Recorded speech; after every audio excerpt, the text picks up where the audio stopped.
Why do we suffer at the hands of these politicians? Don't you know politicians work for you? Hey! You're the boss.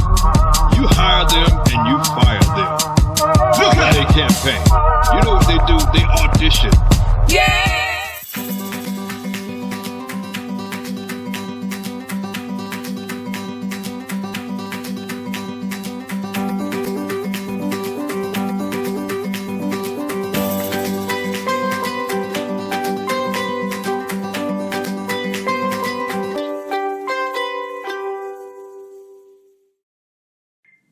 Hello, Talk Labor fans. This is Jerry Williams, and I'm here because I'm back really soon because you got a situation happening in Chicago that you need to attend to. You have people running for the mayor of Chicago. This is huge. This is huge. Might not seem like it. This is nothing to play with, okay? You've got to decide what's best for you. Think about it. I'm going to give you my 2 cents. Make up your mind what you want to do. You got 4 people that are in the running. You have more people running. Now, some of those people that are way back and don't have a chance of winning probably would be a good mayor, but they don't have the resources, to get in the top 4 or 5. But you have 4 people running, basically. And the way it is, you have the mayor, that's Lori Lightfoot. You have Brandon Johnson.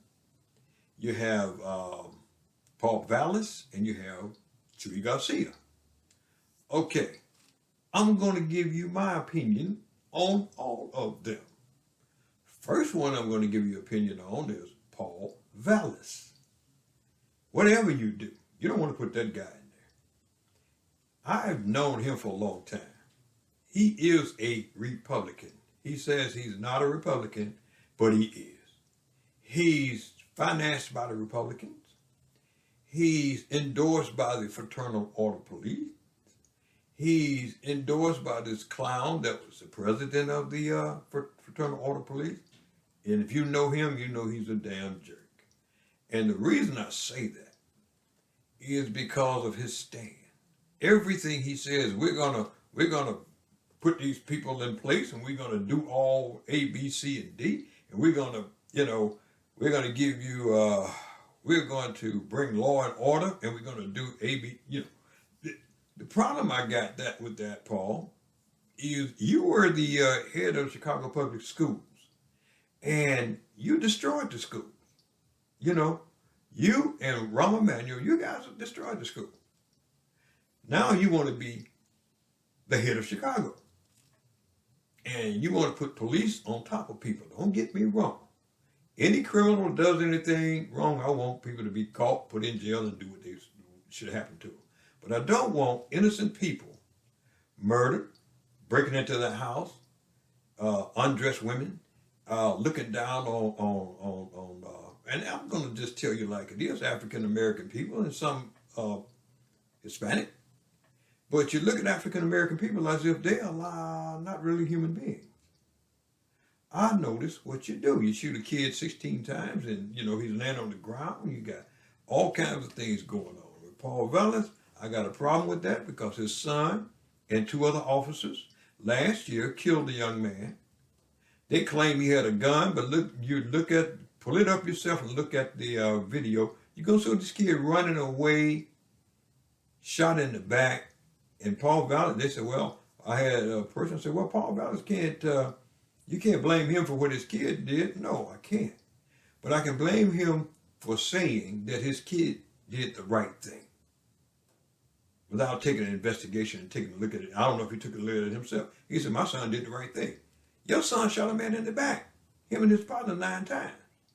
You're talking about how you're going to come on, bring these police on top of people and stuff. No. Seen you too much. You saw what you did with the schools. Can't deal with that. Lori Lightfoot, I didn't support her last time. I supported Toni Preckwinkle. But she did an adequate job. She did a better job than Rahm Emanuel and Little Diggity. She did a better job. And she probably could do a better job even if she had the second time around. That's Lori Lightfoot. All of them are biting at each other. But what I listen to all their positions. Person I think would do the best job is Brandon Johnson. He comes across, he has an answer for everything that you want to know. He shows you what he's going to do as far as making the city better, what he's going to do with the taxes, how he's going to lower. And he demonstrates, he lays it out on paper how it's going to work. He's not afraid to do that. Other people won't do it because they're afraid people will attack it. But he lays it out, and there it is. And it comes across good. He says that he's going to crack down on crime, but police are going to have to be accountable for everything that they do. You don't just go and kill people and stomp on people and do, act like they're not human, like they're less than a dog, and then get away with it. Officer Johnson is on paid leave. Well, this kid is dead and nobody knows. This is the kind of stuff I'm talking about. Chuy Garcia, good guy, but I don't think he's cut out for that. I know him personally. I helped get him elected years ago. And so my thing is, go there don't just listen to Jerry. Go and check these things out yourself. Check it out yourself. Check each one of them out. Each and every one of them out. You're going to find what I'm telling you about Vallis. Don't mess with it. Don't mess with it.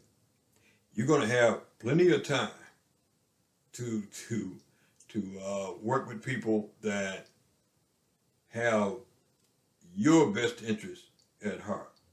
But don't rush out there and grab some stuff like a Paul Vallis. Like I said, you got a Brandon Johnson, you got a Lori Lightfoot, and you got a Chuy Garcia. My suggestion is Johnson, but you pick your own. Okay? Now I'm going to come back and I'm going to show you some of the things I'm talking about. The reason why I'm so hell-bent on, don't come in. The reason I'm saying this because about the police is that they've been sitting back for a long time, not doing anything.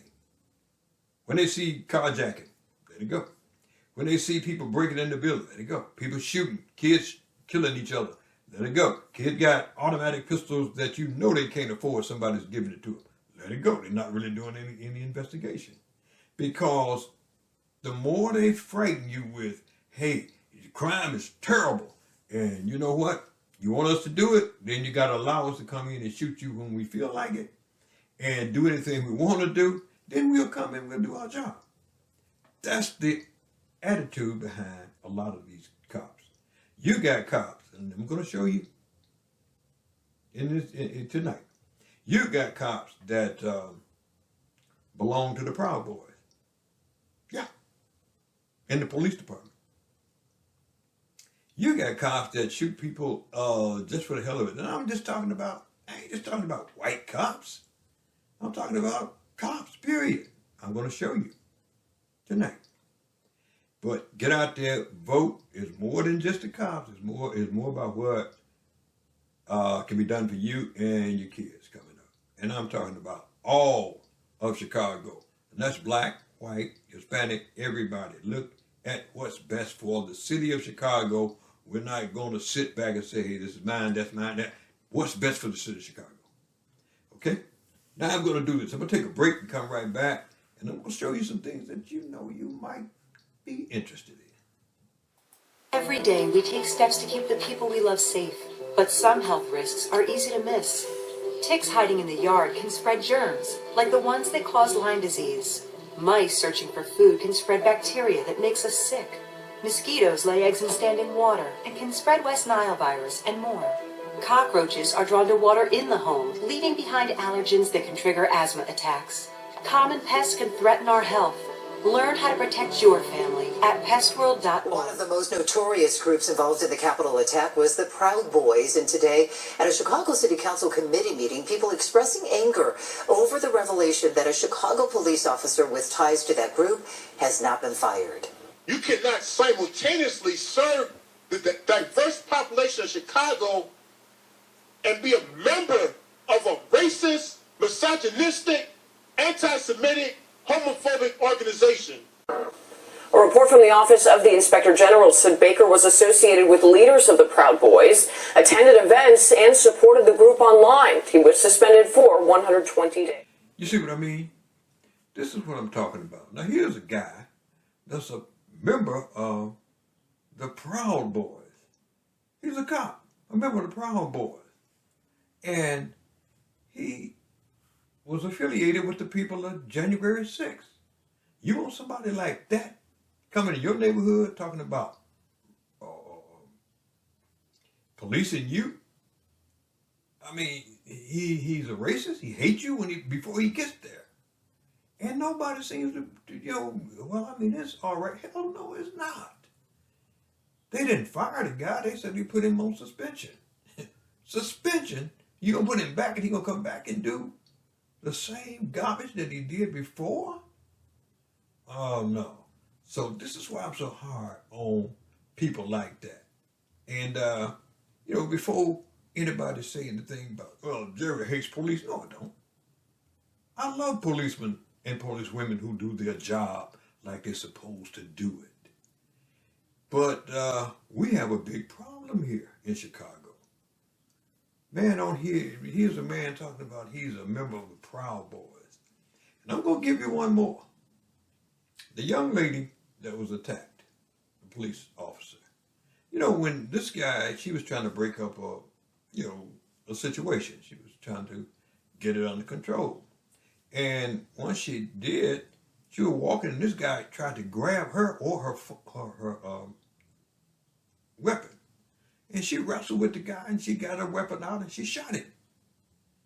And I'm like, well, she did what she was supposed to do. Got no business grabbing for her like that.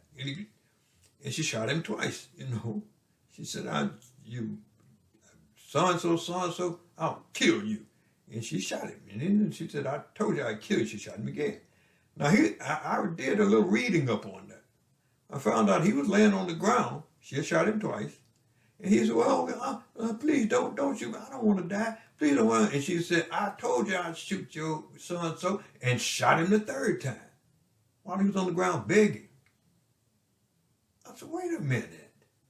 Come on, you had him subdued. You shot him 2 times. He couldn't even get up. Why did you shoot him that third time and kill him? And I found out that she hadn't been on the force a year. You don't need that type of person. I'm going to say it. You don't need that type of person as a police person. If he comes at you and you try to grab your gun, you grab your gun and shoot him, I understand you 100%. You did your job. But if a person laying on the ground, begging you not to shoot him a third time, and you shoot him, oh, hell no. I'm not going to go with that. But that's what we're dealing with. And I say to you, and I'm concerned about that, not just in Chicago, but all over the country. Gotta stop that. Read your history, read your books. This is what these people try to keep you from doing. I'm talking about people like DeSantis. When I say these people, I'm not talking white, black. I'm talking about people in the powerful positions. They do the same thing to whites. Well, not as nearly as bad as they do black, but they do the same thing to white in their own way. So read your history and you'll find out what happened, when, and you'll know how to deal with it. Okay? So now, there it is. Get out there and vote and do what you got to do. All right? I'll come right back and I'm going to just give you a little more and just give you a little update on the lawsuit also. Okay? All right, we'll be right back. Here's another winner in the Creative Expressions Contest. Nelson Mandela was the first black president of South Africa and worked hard to end apartheid. His work to end apartheid sent him to prison for 27 years. He taught me to believe in myself and forgive even the toughest enemy. Nelson Mandela's actions have touched the hearts of many people in many ways. Benjamin Banneker was a scientist, mathematician, astronomer, abolitionist, and inventor. He made a wooden clock that ran for nearly 50 years, and he wrote an almanac. Benjamin Banneker became the first African American to meet with the president. He met with George Washington, who asked Banneker to design the blueprints for Washington, D.C. The Harlem Renaissance has been defined as an unprecedented outburst of creative activity among African Americans in all fields of art. Based in Harlem, the movement included legendary and iconic African Americans such as Langston Hughes, Duke Ellington, Billie Holiday, and others who have paved the way for writers, musicians, artists, and political activists of today. Sponsored by Delta Sigma Theta Sorority Inc. and the Communications Department of the College of St. Rose. Okay, so I'm back.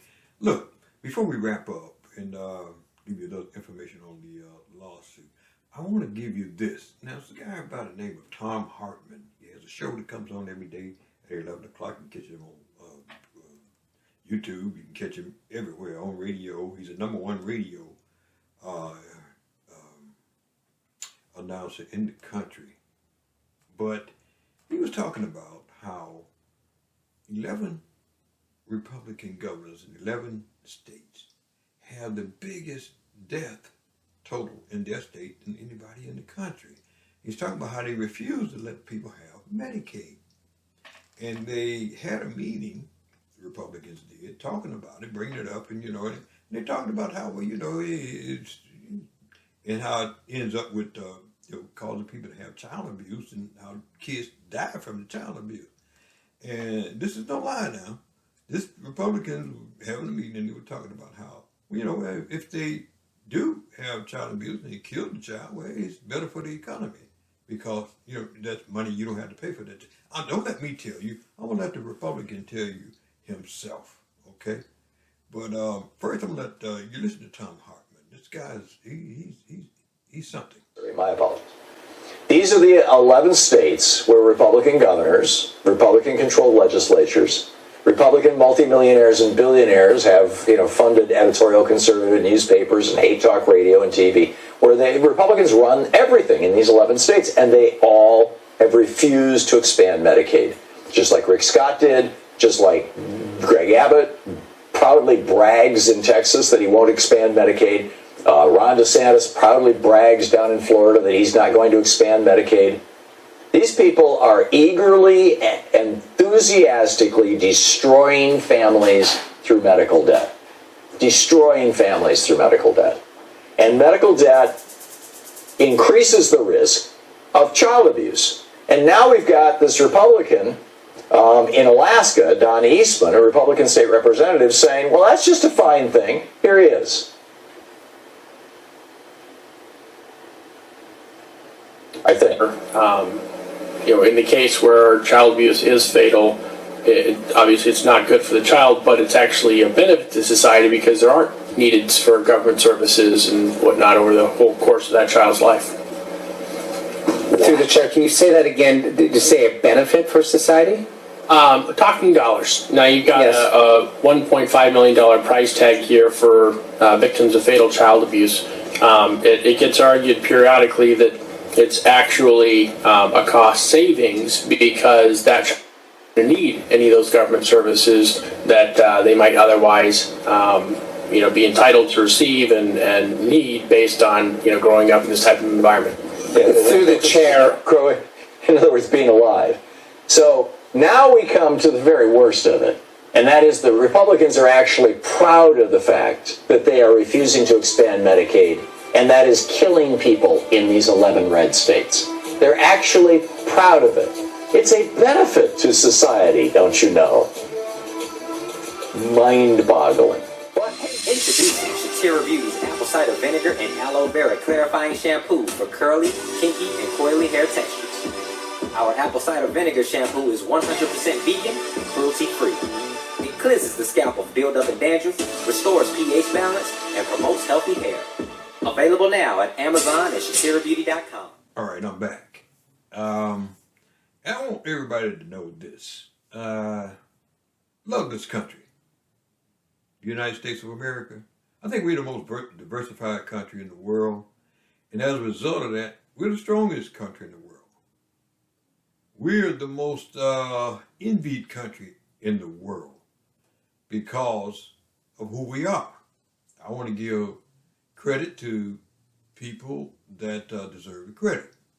Now, a lot of people talk about some of the old founding fathers, how they had slaves and they did this. They did have slaves. And a lot of them, like George Washington, when he freed his slaves. And other leaders like that did free people that were enslaved. And when we were in charge, years before that, in Africa, we had slaves too.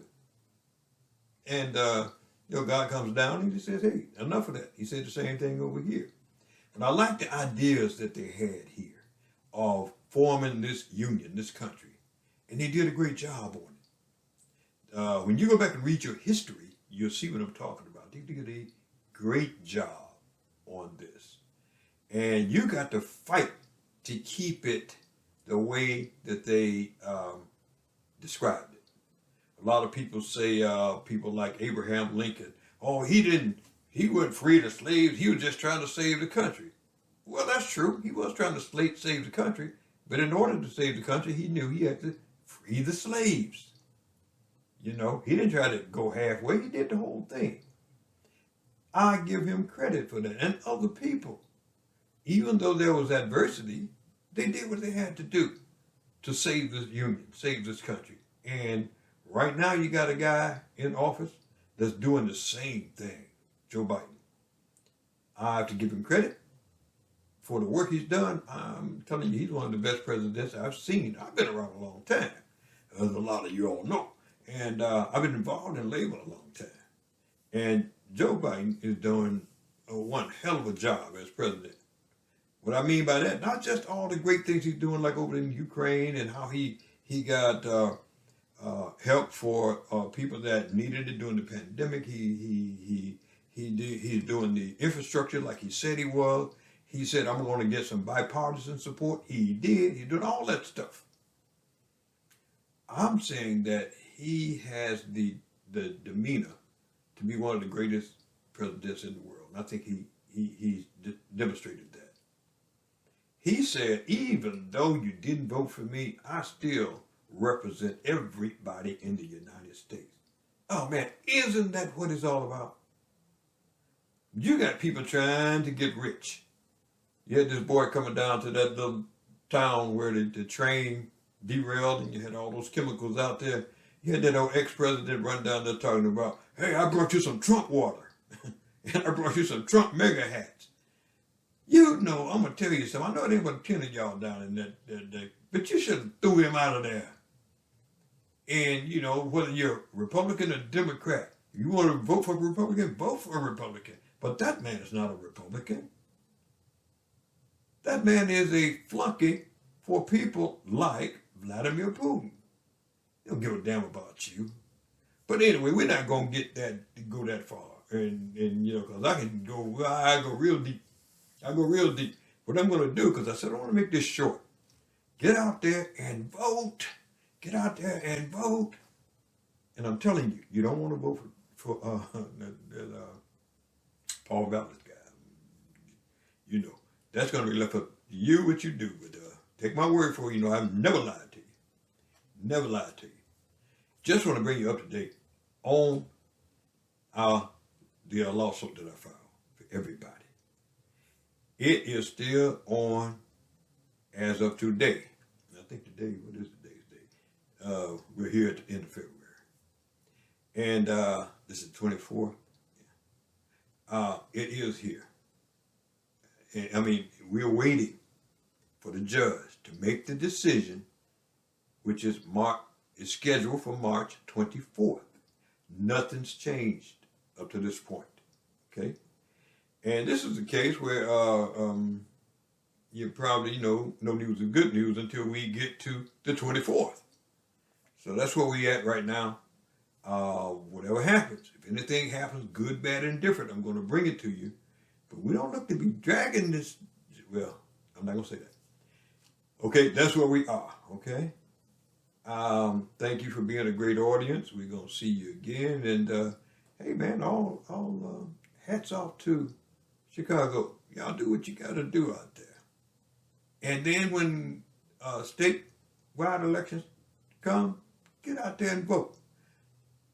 And then when you get the national elections, get out there and vote if you want it. If you don't, you sit back, I don't care. Well, that's your business. I'm going to be out there doing all I can, and I've been doing it ever since I was 16 years old. Wasn't vote, but I was out there pushing people to vote. In Mississippi. Next time I come back on, we're going to talk about Mississippi and the southern states, because there's some things going on we really need to be talking about. But I'm proud of my little town down in Mississippi. It's called West Point, Mississippi. And hats off to the mayor of West Point, Rod Bobo. Man, he's doing a great job. And so is Sherry Williams. Doing a great job down there. Okay? Hey, listen. We're going to take off. And I want you to take a look at this, and you're going to enjoy the heck out of it. And like I said before, anytime that you want to ask questions about anything, just hit me up at talklabor@gmail.com. Talklabor@gmail.com. Okay? Take a look. See you next one. Ladies and gentlemen, would you please put your hands together and let's welcome right here Warner Brothers recording artist, Maine, featuring Frankie Beverly.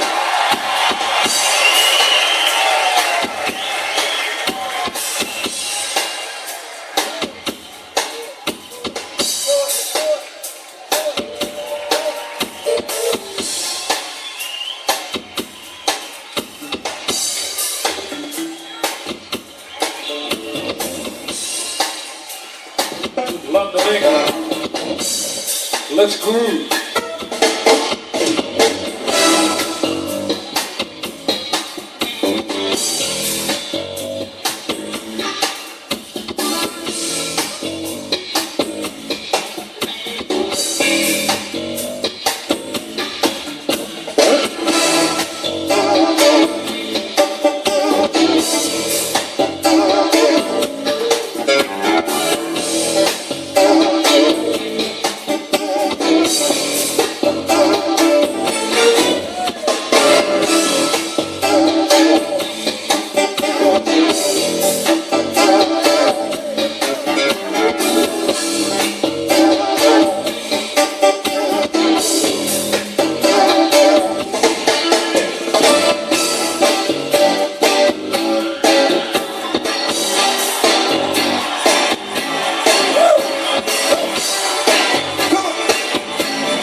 Well,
this will change.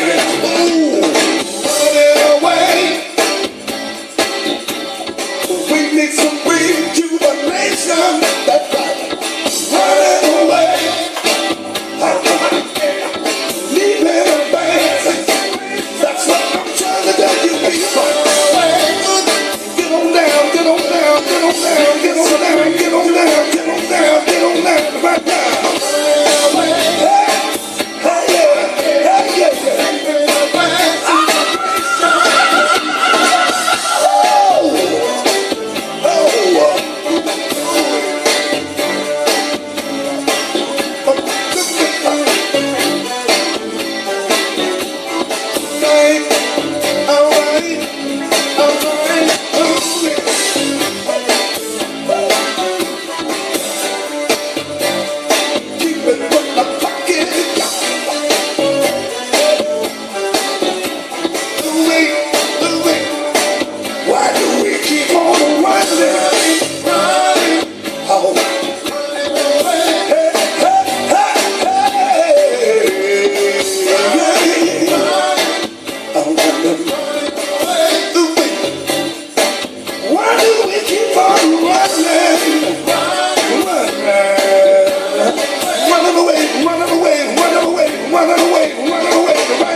Yes, I would.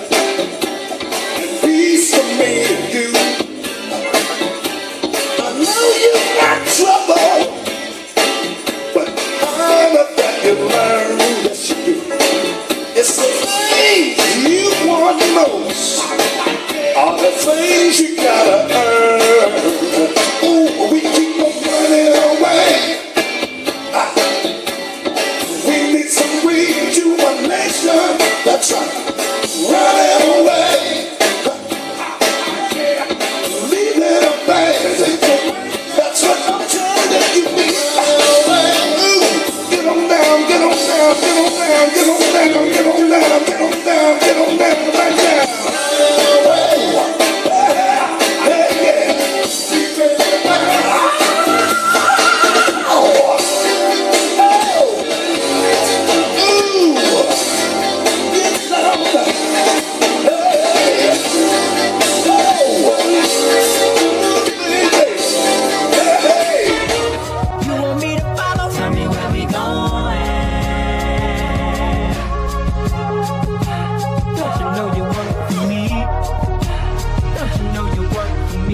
Yeah.